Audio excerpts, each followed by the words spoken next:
Hey guys, welcome back to my channel. তো তোমরা সবাই কেমন আছো? অবভিয়াসলি ভালো আছো। দেন আমরাও এখন খুব ভালো আছি। তো সেই দিনটা ছিল তোমার সোমবার, সোমবার না মঙ্গলবার না শনিবার। তো সেদিনকার আমার ছেলে মোমো খাওয়ার জন্য খুব কাঁদছিল। আমার ছেলে সব কিছুর থেকে মাছ মাংস সব কিছুর থেকে মোমোটা খুব ভালো খায়।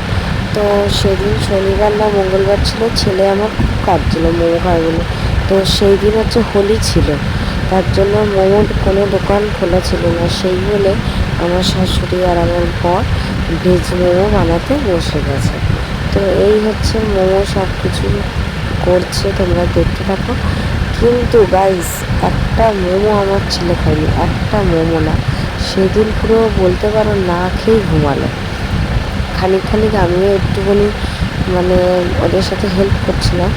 বলতে গেলে যে কটা মোমো হয়েছিল তৈরি সব আমার পেটেই গেছে। আমার ছেলে মানে ওর জন্য বানানো, ওর পেটে একটাও যায়নি, একটাও না।